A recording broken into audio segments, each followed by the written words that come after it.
Welcome to the RNL Revolution Nothing Less show. This is our 157th episode on July 20th, 2023. My name's Andy Zee. I'm the host of the show, and I'm coming to you from Los Angeles, California. And my name is Sunsara Taylor. I am the co-host of the Revolution Nothing Less show. And this is a show, as our name says, about a real revolution, the overthrow of the current system and the establishment of the new socialist republic in North America, aiming for the emancipation of all of humanity. So welcome. That's right. That and much more is going to be brought to you in today's program. Before we get into the substance of the show, I do want to just note that this past week has seen what potentially was the hottest day on planet Earth in 125,000 years.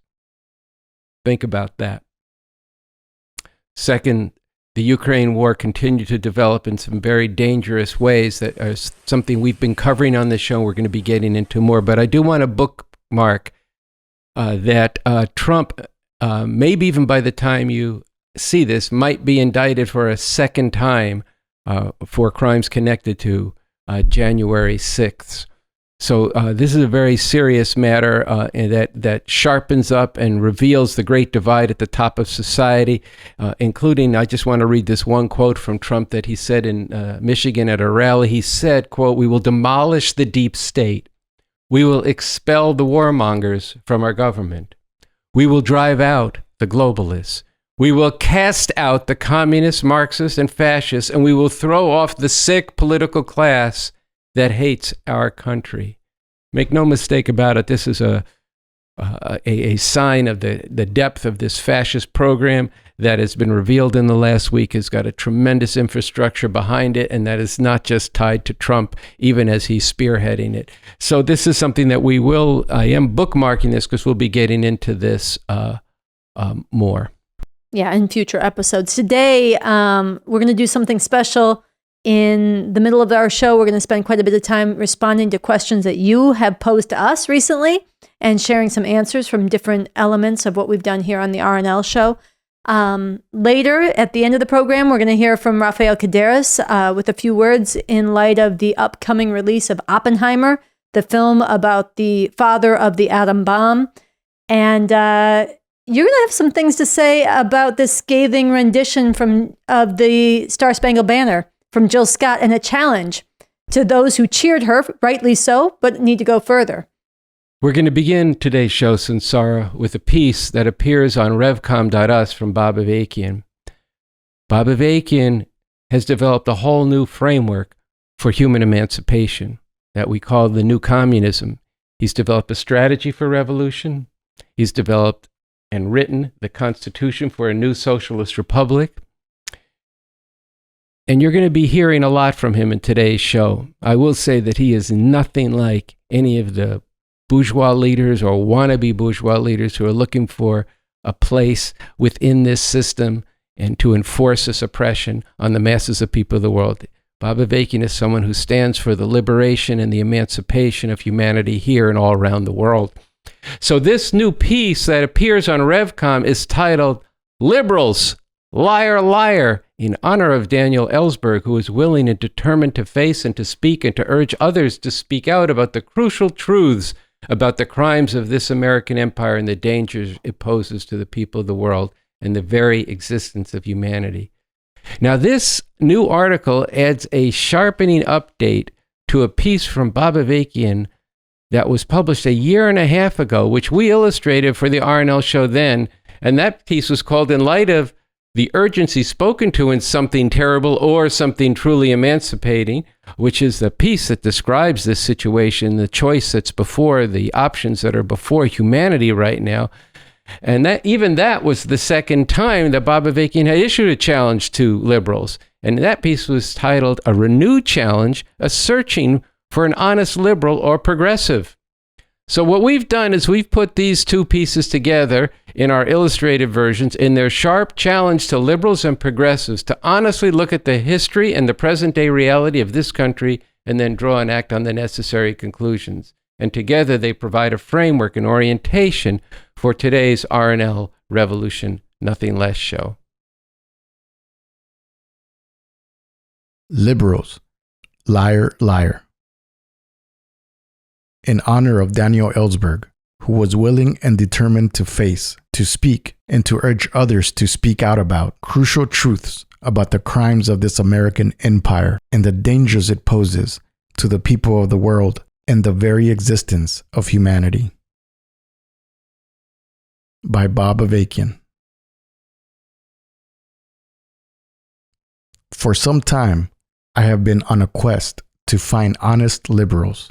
I have challenged liberals and progressives to seriously engage material at Revcom.us, including the American Crime Series, which brings sharply to light the massive and truly horrendous crimes continually committed by the ruling class of this country over its whole history, and analyzes the nature of the system of capitalism imperialism that requires such crimes. So far, the results have been quite disappointing. To my knowledge, few, if any, liberals or progressives have taken up this challenge, at least not in any serious way.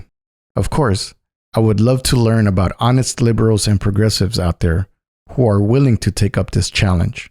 But as far as I know, at this point, this is not happening, at least not in anything like the way and on the scale that it needs to happen. This has got me thinking about the movie Liar, Liar. Pardon me for interrupting your meeting. Mr. Allen, you remember Fletcher Reed? Where the main character, played by Jim Carrey, is rendered unable to lie for a certain period. What results is a lot of uncomfortable truths about himself and others, including things he actually knows but has kept hidden, perhaps even from his own conscious thoughts. Well, what do you think of him?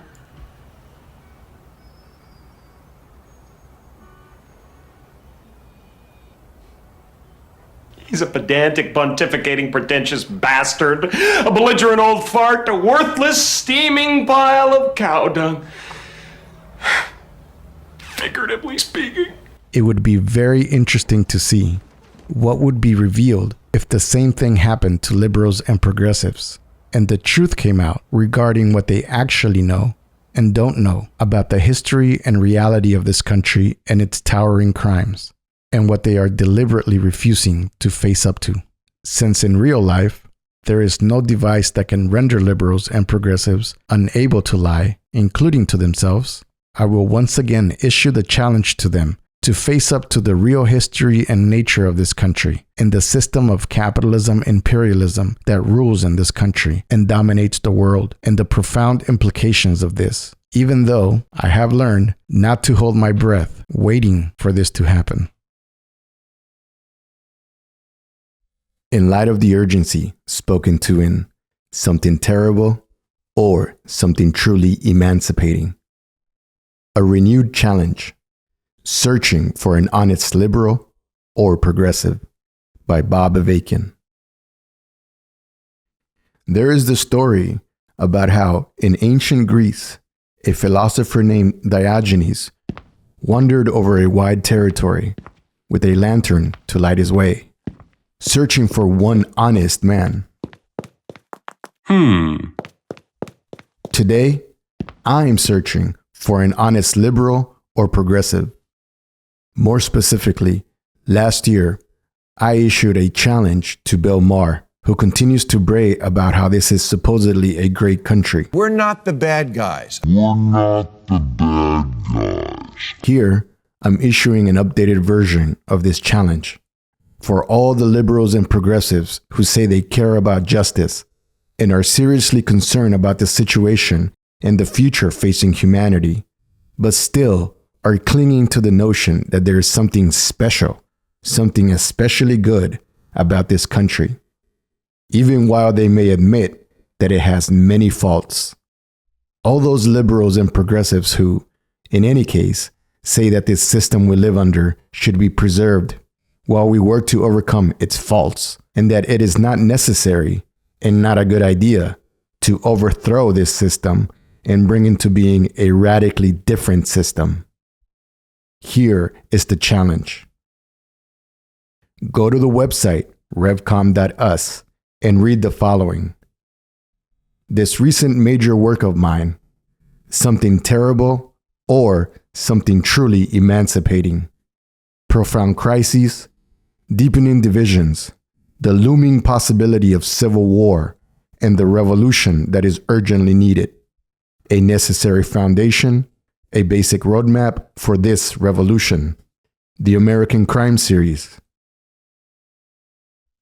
These papers by Raymond Lara, The Industrialization of Sexual Exploitation, Imperialist Globalization, and the Descent into Hell. And Imperialist Parasitism and Class Social Recomposition in the U.S. from the 1970s to today, an exploration of trends and changes. And let me call your attention to this astounding and horrific fact.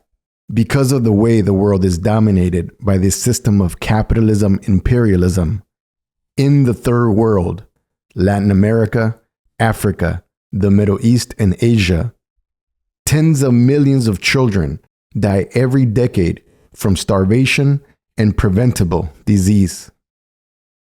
To put this in an even larger perspective, because of conditions ultimately rooted in and enforced by this system of capitalism imperialism, just in the lifetime of someone 20 years old, the number of children in the third world who have needlessly died from starvation and preventable disease is at least 100 million. And for anyone 75 or older, that number is 350 million, greater than the entire population of this country. So here again is the challenge. Seriously confronting the reality captured in the works and facts I have referred to here.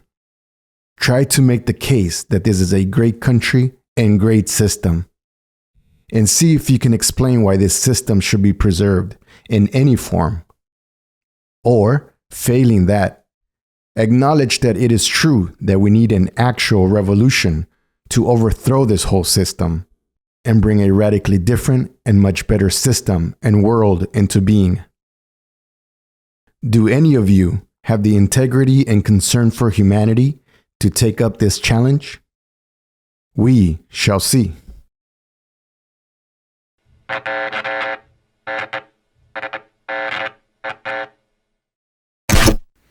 All right, so as we said at the top of today's show, we're doing something special today, and it's something we want to do a lot more of going forward, and that is to speak to and answer some of the questions that you, our audience, have put to us. People involved in the movement for revolution, people who are just learning about it, and in particular today we want to take up and share the answers with you that we have given to 3 questions that you sent in during the fundraising live stream, the very successful fundraising live stream that we had last Sunday. So we're going to share those 3 questions with you and give some answers. But before we do, we want to thank and really commend everybody who tuned in for the live streams, everybody who donated. We did a series of 3 fundraising live streams over the last couple of months, and we reached and actually went beyond our $100,000 goal. Everybody who donated, thank you. And everybody who spread this and got friends and family and people that you met going out in the world to spread the revolution and got them to tune in and to donate. That is so essential to building and expanding the organized base and the fundraising engine of this movement.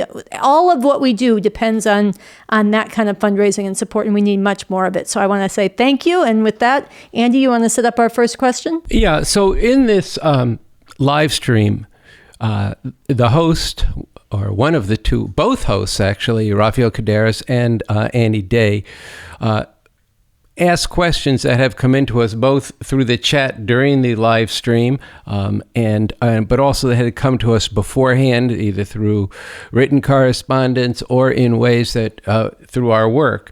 And so there was a real attempt to ask first Lenny Wolff and then myself what was on people's minds. And one of the key things that has been on people's minds is that we've been saying for the last year and a half that we're entering a rare time when revolution could become possible based on the analysis by Bob Avakian in Something Terrible or Something Truly Emancipating, and where this has gone into it, and he shows how this could open up the opportunity. And in this spring, we've brought in these two new documents, the proclamation, we are the Revcoms, and then beginning on July 4th, we officially announced we demand a whole new way to live, a fundamentally different system that brings out that as the situation heightens and sharpens, that it is this particular document is intended to become the demand of millions of people. And you might say, well, we're just dreaming. How could that be? So Annie Day asks this question that has come up of Lenny Wolff, and he gives an answer here. There's much more to say, but listen to this, because he gets into some very basic things about why this could really become, and actually is, the only way out of the crisis that we're currently in, and the situation that holds so much possibility for an actual revolution. In Something Terrible or Something Truly Emancipating, Bob Avakian says very sharply that in the society, things could come to a head as soon as the election of 2024, if not before, in terms of the potential for the all-out breaking open of society and the struggle for society and for the future of society. Right. And we've been talking about building up towards the actual seizure of power. How do you see this document playing that kind of strategic role? I think you can, if you study the histories of revolutions of the past, if you've lived through it, I lived through a situation that could have become a revolutionary situation. There were some elements of it. If you look at Iran in 1979, that was a revolutionary movement. It was a revolutionary situation, and there's a lot of lessons there, actually, that got hijacked and betrayed by the reactionary Islamic fundamentalists led by Khomeini. So when you get a situation like that, all of a sudden, people are debating on a massive scale over what do we need to do, and they're debating big questions. And you're going to have in a situation, you might have Bernie Sanders. I bought a book by Bernie Sanders at the airport when I was flying somewhere. It's okay to be angry about capitalism. Well, I would say it's necessary to be blistering sharp, much more sharper than we have been about reformist misleading like Bernie Sanders does. But anyway, he says it's okay to be angry because he's seeing that this might not go, this Biden thing might not go, things might get heavy. He does have a sense of some things. And he's positioning himself. And you might have a situation where if you've just been kind of vaguely going on revolution and this and that, and then Bernie Sanders comes out, or Alexandria Ocasio-Cortez, and whoever it is, Sanders or Cortez, is saying socialism, socialism. And with us, it's easy. Mm-hmm. You don't have to go through that revolution stuff. It's easy. But then are we right now, well, it means we right now have to be hitting their programs and exposing their programs. But even more so, this is a way to build up the positive. What is going to be the demand of the people? And are we going to be fighting with people? And it does take a fight with people and a struggle with people to see that there is no easy road to this. There is no way that you just are going to ease your way into a much more just society. This is one reason why we have to struggle, and we should be raising this to people who say, what you're saying is too hard. Yes, it is hard, but that's necessary. That's just the way it is. We're trying to get from one whole epoch of humanity to another. So we've got this Constitution. We've got this very sharp and crystallized and very clear introduction. It's both a summary and an introduction. It's a summary of exactly what this Constitution makes possible and this revolution makes possible. And it's something we should be debating people about. People love the U.S. Constitution. They don't really know what it's actually all about. We can get into that with people. But it's also something we need to be promoting, because if this has got to be the demand, when the crucial moment comes, or moments come, this has got to be the demand of millions of people. This concrete demand to as the We Are the Revcoms proclamation says, to dismantle the apparatus and the institutions of force and governance that are based on this Constitution, to dismantle that, to abolish the economic system on which it is based, and to establish a new state power based on this Constitution, explicitly based on this Constitution. That's the demand that we're fighting for. And there's both a need to do that for the reason I said, but it's a tremendous positive. Mm-hmm. You're laying out for people right now in a world that's full of despair. One reason people are not right now standing up and coming forward and fighting back and getting into things is because what you guys were saying, people are suffocated and choked by the despair and the horror of this system and where things seem to be careening towards or hurtling towards. But this basic thing, and is like a vision. It's something that people can hope on a solid scientific foundation to, again, draw from something B.A. said. And this has got to be everywhere. I just want to, I'll say one more thing. I was not always a revolutionary. And there was a time when I was in San Francisco in the late 1960s, and you would see the Black Panther Party had a 10-point program. It was what we want, what we believe in, what we want, if I remember correctly. And it had a number of demands. We want an end to the robbery of our community by the avaricious capitalist businessman. We want, they had different things, education, trial system, legal system. They had different things. It wasn't, I think things have gone way past that with this. But nonetheless, the point I'm trying to make is people knew that. Mm-hmm. If you talked, I used to buy the Black Panther paper and talk to people in the Panthers, and they would they would say, well, that's our 10-point program. The 10-point program. So why could I just recite it just now? Because people would recite it. It was up on the walls. It was part of the atmosphere. Putting revolution on the map really does mean that this has to become in more and more parts of society, part of the atmosphere, not just part of the landscape or the scenery, but part of the atmosphere in a very dynamic way, setting terms that people are relating to and living by.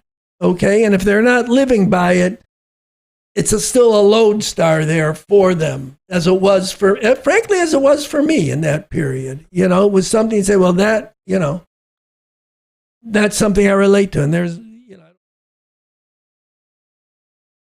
So that was Annie Day and Lenny Wolff in the live stream this past week, speaking about we need and we demand a whole new way to live, a radically different system. And this document is available in big poster form, and it's available in small poster form, and it's going to be printed into a newspaper version, and we have it in a pamphlet form. This has to get everywhere. It has to get up on the walls. It needs to turn heads. It needs to cause debates. There needs to be a lot of discussion about it, drive people to get into the Constitution, look at the strategy, and We Are the Revcoms, and watch this show and raise money for this movement and get involved in the movement, join a revolution club. So I want to think it's time we should move on to the next question. Yeah, so on the live stream, this is the second time we did this. You guys took live calls. And so one of the calls that came in, we want to play your answer, Andy, was from somebody in the Chicago Revolution Club speaking about a section of people, the youth trapped at the bottom of society, the youth who catch the hardest hell. And some of the challenges in taking this revolution out to them and getting them involved in it, but also how essential this is. So we want to play that question, the call, and your response. All right. I will say these youth, you'll hear what I say there, but these youth have to be a part of this revolution. It's a decisive strategic element to being able to make revolution in this country. Okay, so we're live, and we have Lapis calling from the watch party in Chicago. Go ahead, Lapis. Hi, this is Lapis. With the Revolution Club in Chicago, we have a small watch party, and we've been working with some youth recently and having trouble figuring out, not getting pulled in all kinds of ways. Youth come with this like energy, and with that energy comes like this sort of rambunctiousness. And I'm thinking in terms of like going to masses of like basic youth. How do you go about like breaking it open with them in a way where you don't get pulled in all kinds of like different directions that comes like with being a youth? I'm not sure if that makes sense. Well, do you want to get a little more specific about what you mean by that? Yeah, I mean, it's just, young kids in high school and some in like middle school, and this energy, they're like everywhere in terms of like their thinking. They go from here to here to there, and it's pulling them together in a way that they can actually like grasp what we're bringing to them in terms of what's needed and what their role is. Lapis, we need that energy. That's the first point. We need that energy, and it's got to go in the right direction, but you have to lead that. I mean, I know that's easier said than done, but one thing you have going for you in a really big way is the points of attention for the Revolution Club and the two principles on which these clubs are organized. But those Revolution Clubs, those points of attention give a good guidance to people as for the kinds of things that we have to be, that should be guiding what people do as they're taking up activity, and that's going to be a process. And along with that, there are these 7 key points, and they're very concentrated. But I think we need to make those come alive in the course of doing things together with those youth. And you need to come up with things that that people will want to do. It's been a couple summers since we've been around your center in South Chicago there, but we had earlier on, I was looking at those pictures from Austin, Texas, and I was young once, maybe not as rambunctious as those kids, but sometimes young people like to decorate some, like to be artistic and find ways to be artistic, and their artistry should be encouraged, whether it's on the walls or in their songs, in the different things they do, and they're also facing a lot of shit, and some of that needs to be marshaled in a political direction, and you have to work with them to find out what different ways they want to express that. But youth are going to run in a lot of different directions, and it's very important that you're not going to be able to hold these youth if you don't really go to them with the full thing, the full hardcore ideology of there is a way to know and change the world. There's a way to live in this world, and there's this leader, Bob Avakian, and you've got to get them to watch watch some of these the interviews, and if you need to start with the interview where he's directly speaking to the youth, you should start there, and you might want to play just a paragraph at a time and stop and discuss them, because he's talking to these youth directly. The key thing we have to do with these youth is, yes, they have this energy and this rambunctiousness, but we have to put them on a mission. Their lives count for nothing to the people who rule this system. Nothing. They're dirt as far as the system. They'll be conscripted into their army. They'll be thrown into a warehouse of the prison.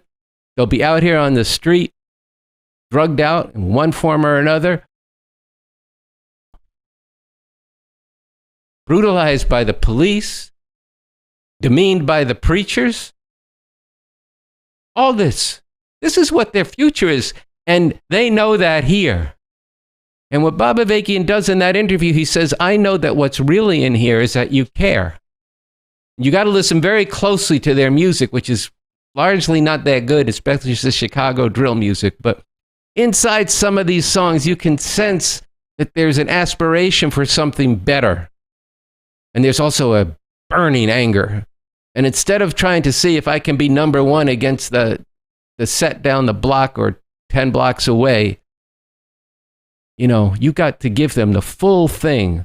Put them on a mission for revolution. There's no other purpose they have in their life that's going to go anywhere good. And you got to be hard on that, Lapis. You got to be really hard on that. That's what you need. You listen to some of these preachers, and they're really hard on these youth. Clean up. Be a man. Pull up your pants.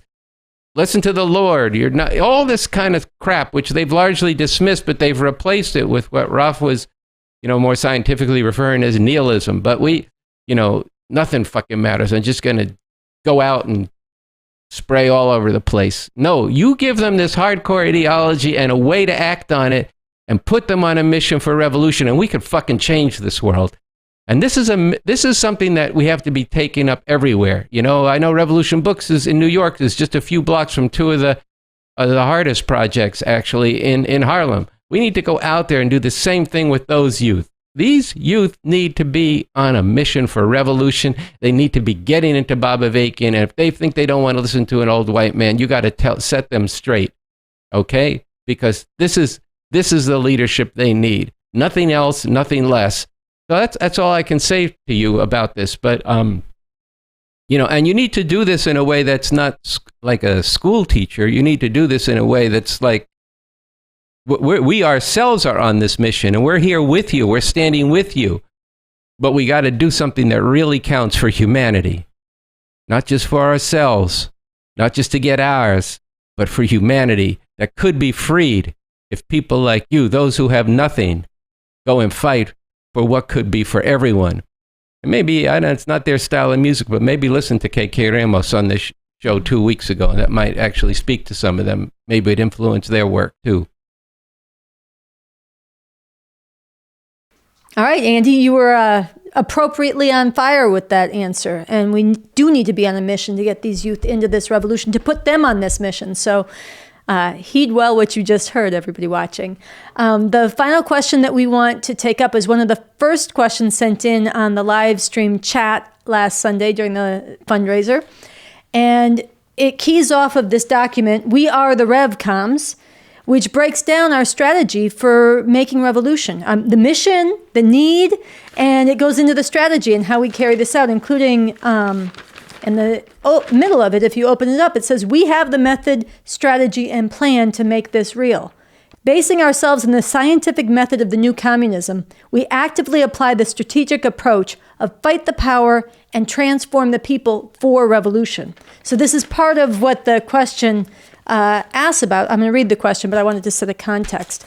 They write, a big part of We Are the Revcoms speaks to the key elements of method and strategy to make this real, especially the approach of fighting the power and transforming the people for revolution. How are people contributing today to playing a part in this approach, both projecting this scientifically grounded vision, analysis, and leadership to many more people, but also strengthening the Revcoms as an inspiring pole of resistance? Please help us see the interplay between these two aspects, fighting the power and transforming the people, and I would add, for revolution, and how this relates to the kind of movement that needs to be building and strengthening today, including by giving funds today to support this revolution. How do we build resistance and break people from thinking how this system wants them to think as part of a concerted approach? So this is a big question, but it's very important and gets at the interplay, as he says, or they say, of different dimensions of the strategy. Yeah, and Lenny and Annie spoke to this in the opening part of the live stream we had, but when we were reviewing the questions, he said, you know what? The interview that you and I did with Bob Avakian in the fall, we directly asked him this question because it's one that comes up all the time. It's actually very central to our strategy for revolution. And it's actually brilliant in terms of how it gets at that dialectic between fighting the power, standing up to the attacks on the masses of people, and fundamentally we have to change how people think, what is possible and desirable, and how to get there. So we asked Bob Avakian that. We said, why don't we play his answer to that, including because we want you to see and experience what these interviews are like and why they potentially, if they were seen by millions of people, and right now, it could have a tremendous impact on society and change how people see the possibility for an actual revolution. So let's listen to Bob Avakian answering this question. You've developed as a key part of the strategy through which we could make a revolution is encapsulated in a slogan, fight the power and transform the thinking, and transform the people for revolution. Fight the power and transform the people for revolution. And you said that the second part of this, while both are important, everything has to be for revolution, it's important. You said this tonight, that people stand up and they fight against the system and their oppression, but that the pivotal thing here is transforming the thinking of people. And people are thinking a lot of bullshit. You've brought that out very viscerally. But I want you to continue to go on this, because if we don't do this, you've made the point that if you don't transform the thinking of people, they don't get into the revolution, the world's going to stay the oppressive shithole that it is. I wanted to ask you, and just listening to those stories, how did this come to you? This has been we have to be honest, this has been a contentious issue within the movement for an actual revolution. People like the first part, but the second part, maybe not so much, because you're struggling with the very people you need to get into the revolutions. Well, I think the point's been made, and it's important to to understand this deeply, that Mao said, wherever there is oppression, there will be resistance. And that's not just because Mao said it, but it's actually capturing an important part of reality. People do rise up all the time. Again, they may be, their anger may be suppressed, their outrage may be contained for a while, but eventually resistance does break forth all the time. And we see this all around us. But the question is, where is it going to go? And then it's an even more fundamental question is, what are the things that they're rebelling against? Considering that in its essential character and main aspect, its basic role, it's positive. What are the things that they're rebelling against rooted in? Because again, if you want to uproot something, you have to know what is rooted in. Mm-hmm. So people rebel, but on their own. Yes, look, this has been a big argument in the communist movement, still is. Is there something inherent, sort of, in the nature of oppressed people, that they will come to the basic desire for revolution on their own? Because, given their oppressed condition, they just kind of know that they need to make a revolution. Well, then, no. That goes back, Lenin made that point, over 100 years ago. Yes, people who are oppressed will gravitate, will be inclined toward and move toward fighting against their oppression and even wanting to eliminate it. But then there's all the larger influences of the overall society that pull them back another way. There's the daily struggle to survive for, billions of people on the planet, and masses of people in this country included. There's all the ideas that are pumped out continually from the ruling institutions and the massive machinery of molding public opinion that they have through the educational system, through the culture, through the media, just in a multidimensional way, they shape people.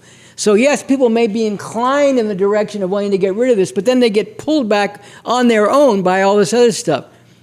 So their resistance is always going to end up ultimately in a dead end. And then when it ends up in a dead end, people get demoralized. They say, and people even say it to us, well, look, we fought all this, we fought so hard, so many people came out, and we couldn't even put an end to police brutality, or we couldn't even save the right to abortion, so how could we ever make a revolution? But see, that's drawing the wrong conclusion, because in order to stop police brutality, in order to ensure the rights of women, including the right to abortion, you have to get rid of the system that is going to prevent that, that's going to oppress and suppress that. So if people are left on their own, they're going to end up in a dead end, plus they're not really on their own. as we all know. There are all kinds of other forces out there promoting all kinds of different programs which remain within and lead people within the confines of the system and back into a demoralizing dead end. Defund the police is a perfect example. Or in the abortion battle, well, don't worry because we'll have the abortion pill. And not recognizing how they're going to go after that too. And plus, the masses of women don't even have access to that, even if things weren't going the way they are. But all these illusions are promoted by all these different forces. So yes, look, if people, Marx made this point, and it's a very important point. If the masses don't stand up and fight back against their oppression, they will be reduced to broken wretches who are not capable of anything higher. And just put it simply, if people are beaten down, how are they going to rise up for a revolution? So, both because it's important that people not be forced to... right now I'm reading on our website, revcom.us, about a prisoner strike in Alabama. Horrific conditions that are just, unbelievable, what people are being put through. It's just like a killing place, and... is it much better that people are rising up there, even though that's not going to go all the way to revolution by itself? Of course, because people shouldn't be subjected to this. And also, if they're broken, if they just are constantly broken down, how are they ever going to be able to rise up for anything bigger? So for both reasons, resistance is very important. Rebellion against oppression is very important. But then... and people have commented on this, people, when they do rise up, they raise their heads and they think about things they don't normally think about. And they're open to thinking about things they don't normally think about or don't even want to think about. So that provides more opportunity and opening to actually get with them and lead them to the solution to all this, namely revolution. But left to itself, we've seen this over and over again. It doesn't go to revolution for all the reasons I was just discussing. So people have to be transformed, and the main thing, that means transform in their thinking. It doesn't mean they have to wear different clothes. Maybe in some cases that might be appropriate. I don't know. But it means transform in their thinking. In other words, in their understanding of why they're in the situation they're in. Could anything be done about it? What's the cause of it? If you understand the cause, is there a solution to that? What is that solution? And along with that, what is the morality that people have if they want to get out of all this? Is it go for yourself and fuck everybody else, or even a nicer version of that? Well, I'm doing me and you do you and we'll all get along, which doesn't lead where it needs to go. Or do they need to understand, again, what all this is rooted in? And do they need to be transformed to be fighters against all oppression, to be emancipators of humanity, to be revolutionaries aiming to emancipate people all over the world ultimately, and to see themselves as in the same fight with people all over the world who are fighting against this oppression in all different forms. See, so that this is why, even in order to continue fighting in the short run, people's sights need to be raised, and their understanding of the problem and solution on a scientific basis needs to be developed and strengthened, even in order to keep fighting short of revolution, and certainly in order to actually, once again, uproot the cause of all this. Their thinking needs to be transformed into people are trained to be unscientific. They're trained to be subjective. That is, you respond by subjective, you're the subject. And whatever happens to you, you respond personally to that. That's what we mean by subjective. You're the subject acting in the world, and whatever affects you personally, that's how you respond to it. Rather than seeing the larger picture, even the larger picture of why this is happening to you, let alone what's happening to a whole bunch of other people beyond you who are in the basic same situation that you're in. So this is what we mean that it's pivotal to transform the thinking of people. Not, often it's not each one, teach one. That's, gradual, slow education.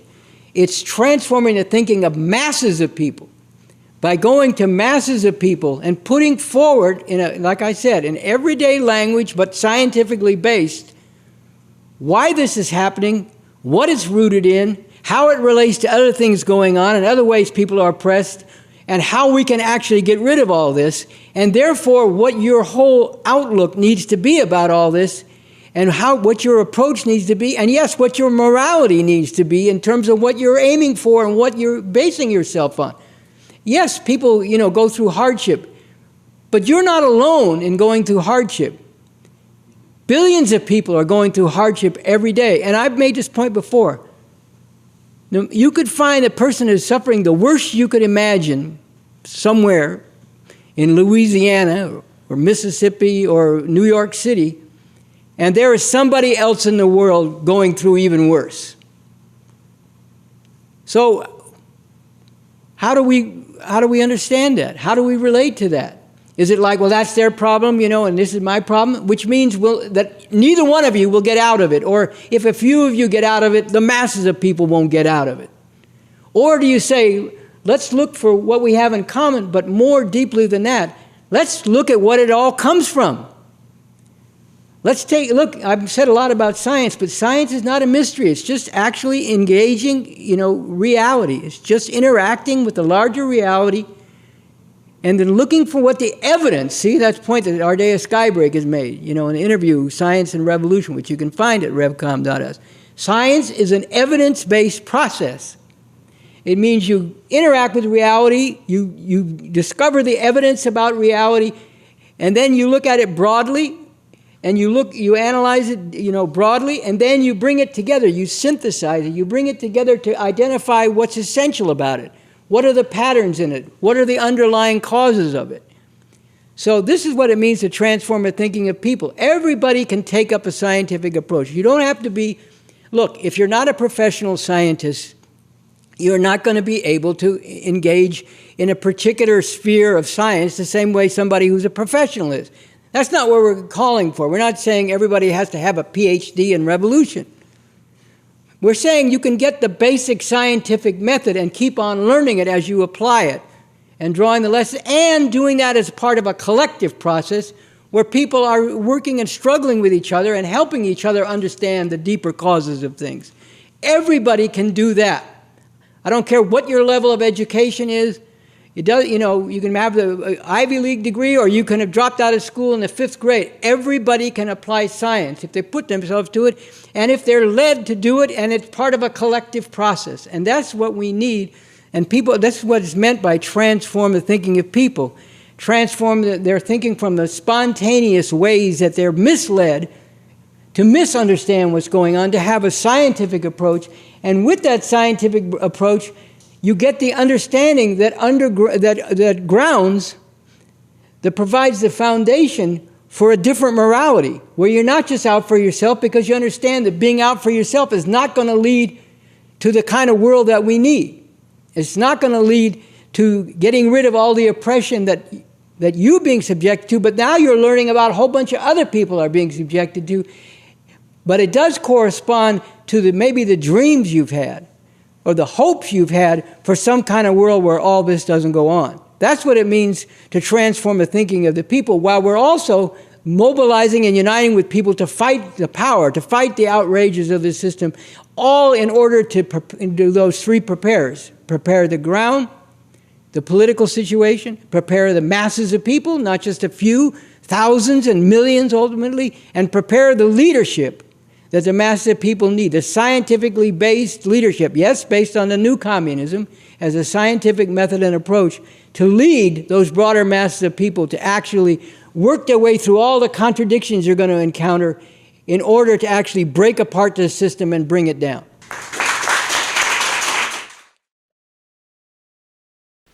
All right, that was Bob Avakian from the interviews that we did with him here on this show last fall. And we want to do a lot more of what we just did, which is taking questions that you have put to us and getting into them. So please, right now or after this show is over, leave your questions in the comments below. Questions that were provoked by today's episode or the segments yet to come in today's episode, things that you've been wondering as you've been learning about this revolution. Is it possible? How could we do it? What would it accomplish? Things your friends throw back at you when you spread it. Or things that have been sparked by what you heard just now, especially from Bob Avakian, but also from the other answers that we shared with you. Yeah, we welcome principled debate there. We don't, if we thought everybody was going to agree with us, we'd be in a whole other place in this society right now. So, but we got to get that. we're ready to engage that. We're ready to engage the disagreements, the questions, but disagreements too. And then we also think that you all should be fighting with each other ideologically, politically. What's the right way? How could this happen? What's the situation? What's the problem? What's the solution? And that needs to spark a big societal debate between reform and revolution. And these interviews are the substance of the kind of movement that we have in concentrating the heart and soul of the leadership of this revolution and going through very systematically, but in a very living way, why we need a revolution, what it's all about, and what it's for, and with a whole range of questions. So I just wanted to say one thing in LA, as part of the Revolution Club's going to be spending a whole day watching the interviews and having meals in between. It's a great idea. At the same time, these got to get out in a lot of different ways. In your social media, they have to be, the word has to be spread, chalk it on the sidewalks for people to listen to this. We're putting up provocations in different neighborhoods to spark people into being provoked to click a QR code to read these. So I just wanted to emphasize what a difference these would make. And it is a matter of, there's answers in these interviews, answers to the burning questions of our time. And there's also a modeling of the kind of struggle that all of us need to wage with our friends, neighbors, people we don't know, and very broadly speaking to whole groups of people about problem and solution and what time it is. And you get to meet Bob Avakian. You really get to meet him and get to know him in a way that has never really been shared this fully and in this way, up close and personal. So definitely spread them, watch them, and stick around, because next we have two more things for you here on the show today. Next, we're going to hear a commentary from Andy, picking up on something that was very positive that happened in the culture, but also waging some struggles. So that's next.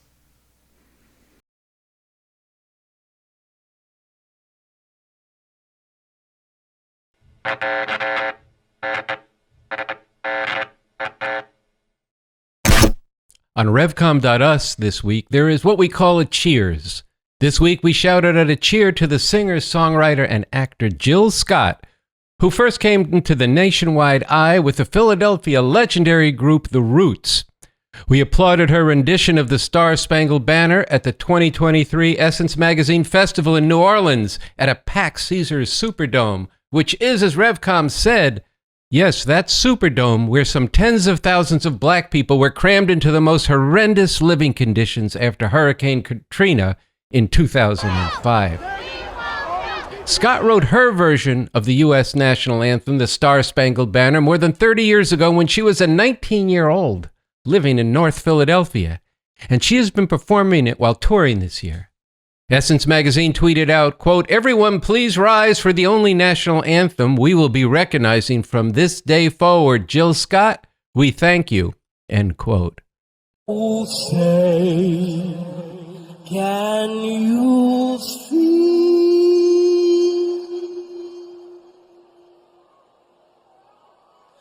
by the blood in the streets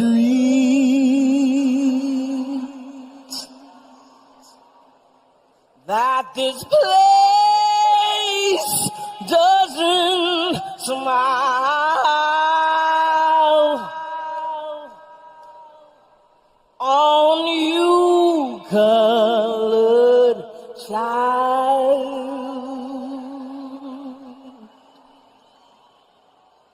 whose blood built this land?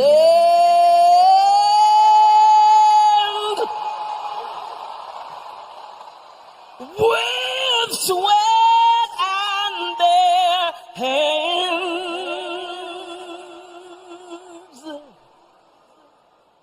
but you'll die in this place, and your memory erased. Oh, say, does this truth hold any weight?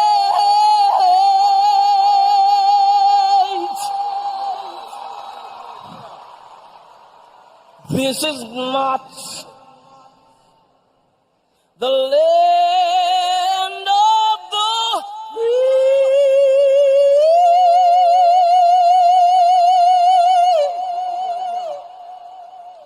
but the home of the slave.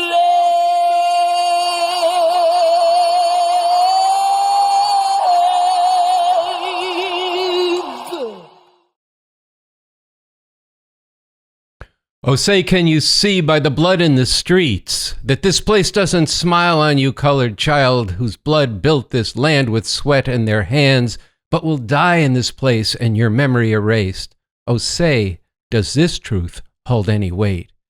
This is not the land of the free, but the home of the slaves. Again, not the land of the free and the home of the brave, but the home of the slaves. Know this U.S. national anthem, the Star-Spangled Banner, was written by Francis Scott Key, who grew up on a slave-owning plantation in Maryland and bought and sold slaves himself. He wrote a verse that condemned the British, who the U.S. was fighting when he wrote the Star-Spangled Banner. What for? For promising to free escaped slaves. But he makes a reference to the hireling and the slave in the third verse. That's a reference to how the British encouraged enslaved Americans to come to their side during the War of 1812 to get their freedom, which thousands did. He refers to the foul footsteps of the slaves. Francis Scott Key spoke of the inferiority of black people. And while this history is not my main purpose in this brief commentary on Jill Scott's rewriting of the Star-Spangled Banner, it reveals just how deeply woven into the fabric of this country that this song remains the song that people stand for at every damn sporting event for which players have been driven out of professional basketball and football teams for refusing to stand, and more recently for taking a knee. Jill Scott's rendition at the Superdome brought forth two responses, one from the Republican fascists who went apeshit, racist and fascist over her song, some tweeting that she should lose her citizenship.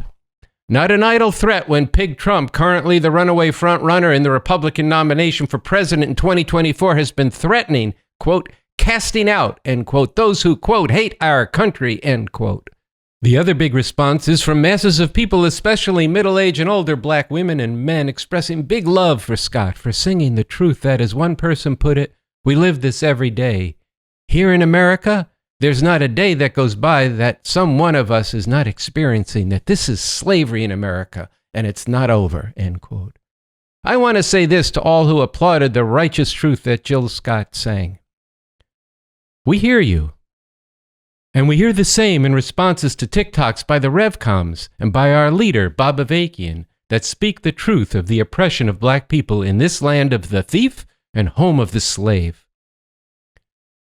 But as Bob Avakian has said, quote, the truth will not set us free in and of itself, but we will not get free without the truth.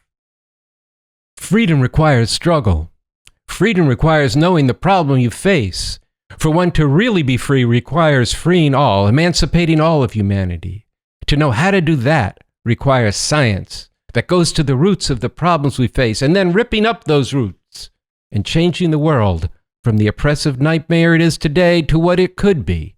And that's where revolutionary leadership comes in. That's where Bob Avakian and the Revcoms come in.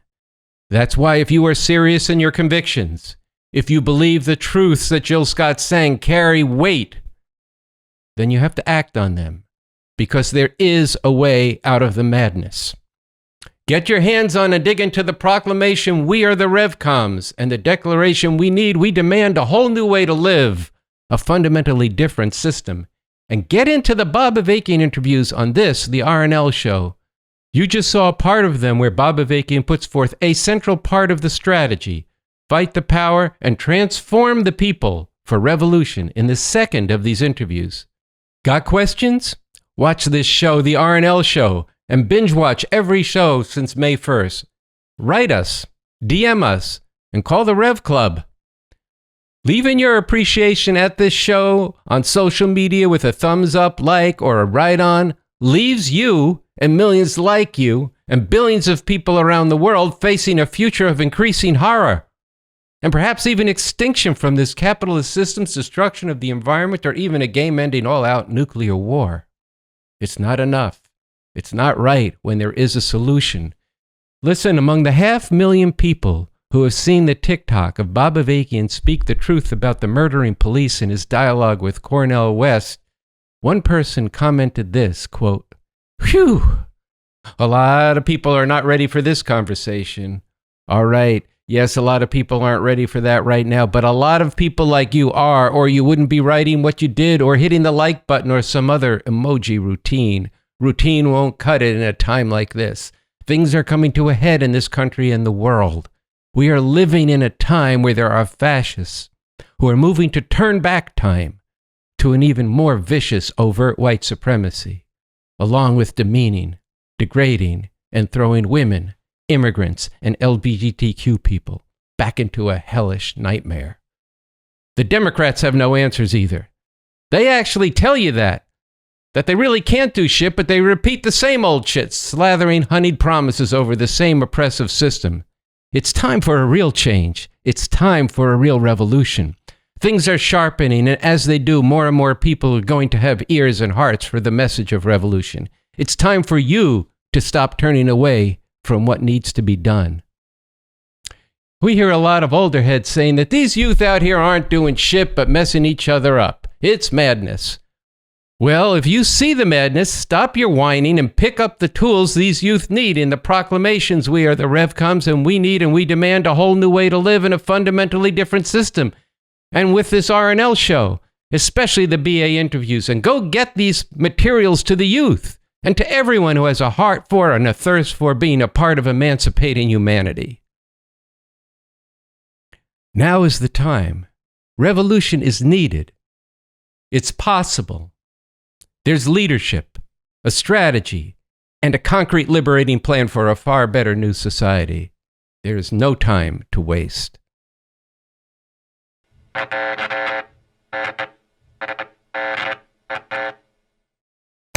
Today and tomorrow, the movie Oppenheimer opens all across the U.S. This film is based on the life of Robert Oppenheimer, a theoretical physicist who was instrumental in the development of the world's first atomic bomb in the 1940s as part of what was called the Manhattan Project. The U.S. dropped this horrific weapon on the civilian cities of Hiroshima and Nagasaki in Japan in 1945.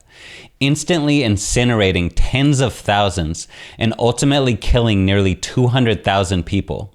And they did this after Japan had already indicated their willingness to surrender. A monstrous crime against humanity, which the US has never apologized for. The US was the first, and to this day, the only country ever to use nuclear weapons. Let's watch a clip from the Oppenheimer trailer. This is a matter of life and death. But I can perform this miracle. World War II would be over. Our boys would come home. That's happening, isn't it? The world will remember this day. Our work here will ensure a peace mankind has never seen.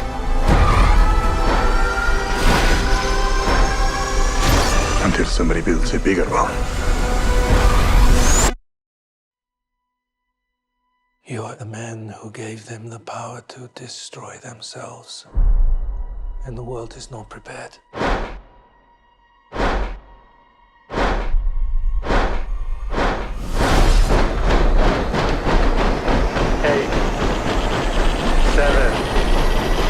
6, 5, 4, 3. Truman needs to know what's next. 2. What's next? 1.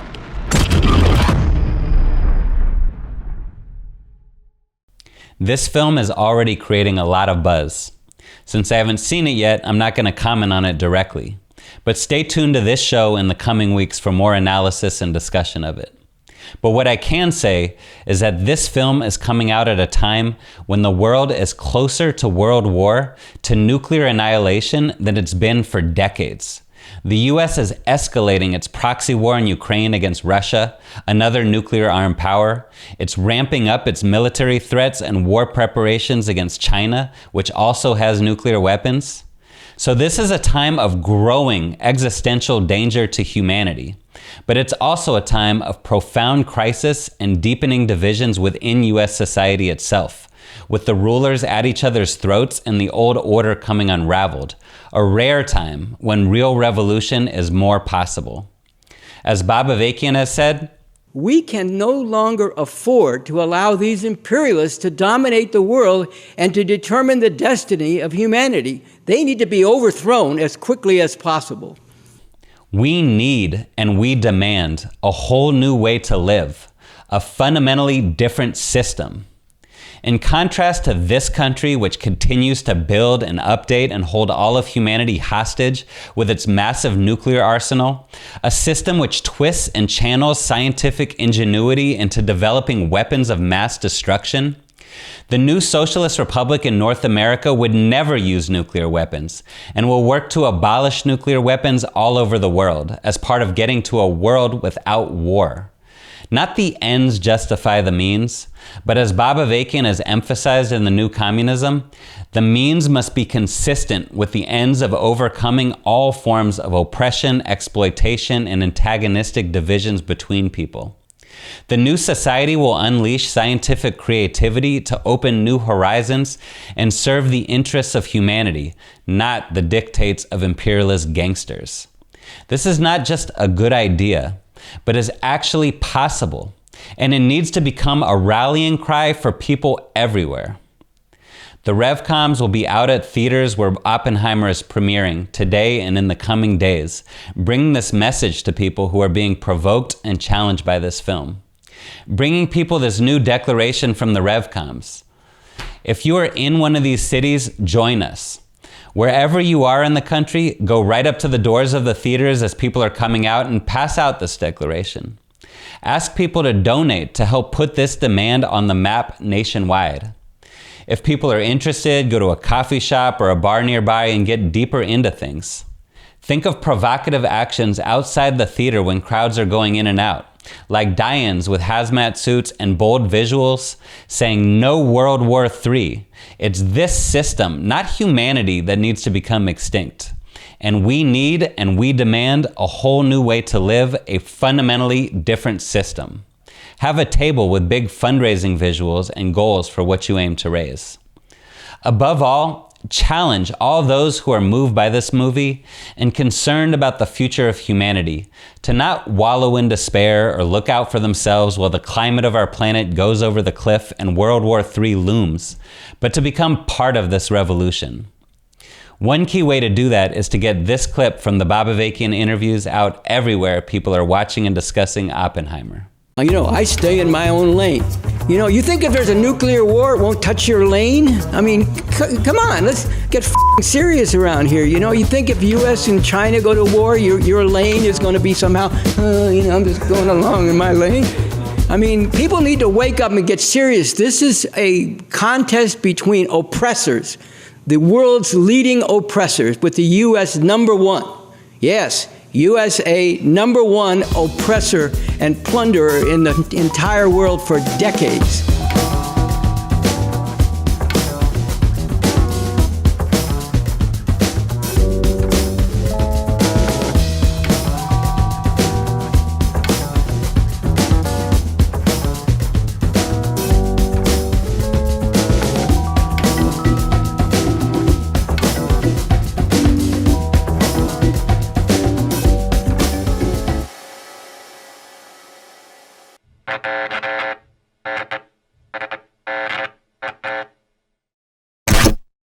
All right, Andy, so this has brought us to the end of this, our 157th episode of the RNL Show. All right, it was a packed show, a lot of stuff in it, and I want to thank the crew for all the work and for everybody who contributed to the show and everybody who contributed to the fund drive. And we're going to see you next week on Thursday night at 5 p.m. Pacific Time, 7 p.m. Central Time, and 8 p.m. Eastern Time. So good night from the RNL Revolution Nothing Less Show.